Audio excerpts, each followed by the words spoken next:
तो now we will discuss बच्चों cause of friction. भाई फ्रिक्शन में ऐसी क्या बात है that it always oppose the motion of a body, वो क्यों मोशन को रोकता है? क्लियर है? तो मेन रीजन जो है कॉज का वो है इंटरलॉकिंग ऑफ इरेगुलरिटी।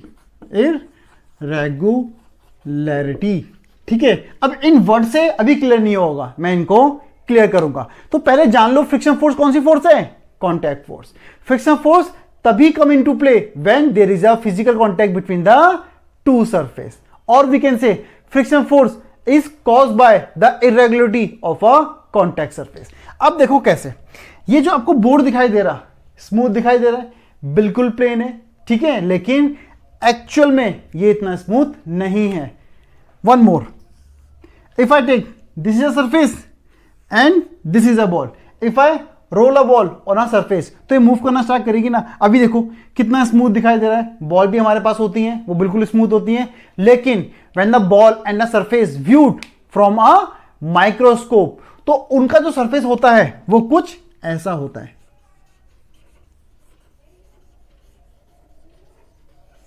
एंड जो बॉल का सरफेस होता है वो भी कुछ इस तरीके से होता है।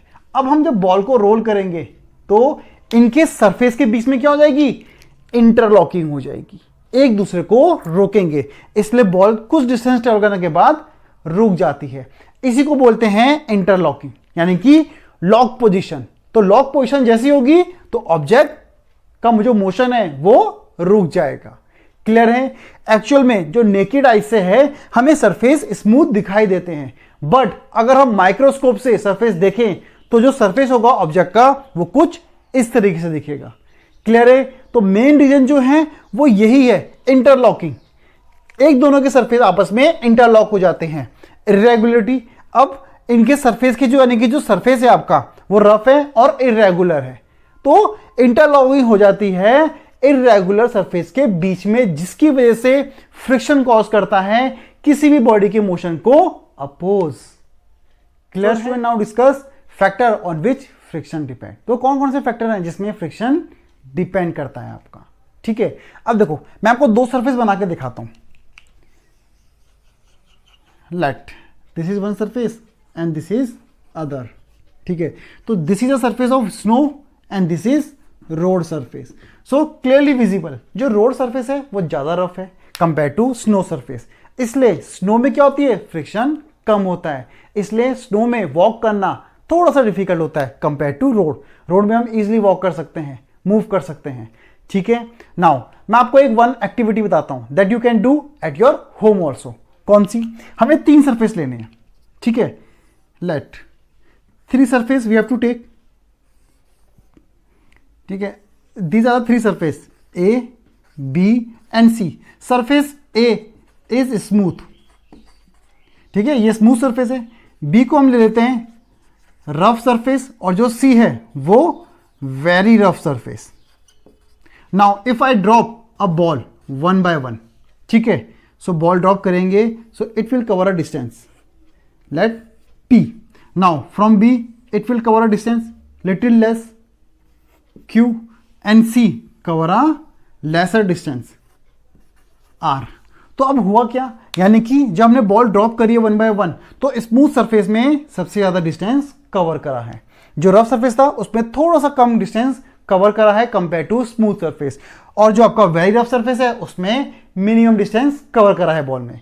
तो यानी कि यहां से हम क्लियरली कह सकते हैं दैट जो फ्रिक्शन है आपका that depend on the nature of a surface. Clear है बच्चों? ठीक है, this activity you can do at your home also. आप तीन सरफेस ले सकते हो, एक ग्लास का ले लो, एक वुड ले लो, और तीसरा आप डोर मैट ले लो जो ज्यादा रफ होता है। तो आप ये एक्टिविटी घर में भी करके देख सकते हो, डिफरेंट डिफरेंट सरफेस लेके, तो आपको पता चल जाएगा जो फ्रिक्शन है वो नेचर ऑफ अ सरफेस पे डिपेंड करता है। तो हमें पहला फैक्टर मिल गया।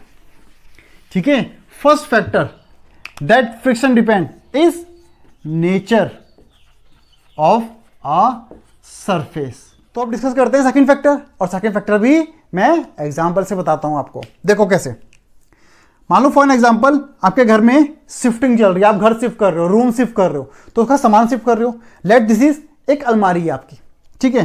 अब इसमें रैक्स बने हुए और आपने कपड़े रखे हुए हैं इसमें बहुत सारे, यहाँ पे बुक्स रखी हुई हैं, ठीक है, यहाँ पे भी कपड़े रखे हुए आपने बहुत सारे। तो अब यानी कि जब इसको हम पुश करेंगे, ठीक है, इसको हम पुश कर रहे हैं तो ये पुश नहीं होगी, ठीक है, नीचे आपके पास ये सरफेस है, अब ये पुश नहीं हो रही है। अब क्या करते हैं, थोड़ा सा सामान निकाल लेते हैं, है ना, ये तो लॉजिक लगाते हैं हम कि भाई थोड़ी हल्की हो जाएगी अलमारी, ठीक है। अब यानी कि हमने इसमें से कुछ सामान निकाल लिया, बाहर निकाल दिया, इसमें से रख दिया, यहां रख दिया, हमने इकट्ठा कर दिया। अब हम पुश करेंगे, ठीक है, अब हम पुश करेंगे तो ये अलमारी मूव करना स्टार्ट कर देगी। तो अब साफ दिखाई दे रहा ना, सेकंड फैक्टर क्या हो गया, मास। अगर कम मास है, यानी कि अगर किसी ऑब्जेक्ट का कम मास है तो जो फ्रिक्शन होगा वो भी क्या हो जाएगा, कम। अब क्यों होगा ऐसा, देखो ऑब्जेक्ट का मास कम है तो इनके बीच में क्या होती है, मैंने आपको बताया, अगर हम माइक्रोस्कोप से देखेंगे तो इरेगुलरिटी होती है। तो मास कम है तो इरेगुलरिटी जो फोर्स होगी वो थोड़ी कम होगी, लेकिन अगर मास ज़्यादा हो गया तो जो इरेगुलरिटी है उनके बीच में इंटरलॉकिंग अच्छी खासी हो जाएगी, जो इसको मूव करने से रोक देगी। तो सेकंड फैक्टर मिल गया ना बच्चों, क्या है, मास आपका, जिसमें फ्रिक्शन डिपेंड करता है। तो second factor is your mass. Hope so आपको समझ आ रहा हो, क्लियर है आपके, थैंक यू।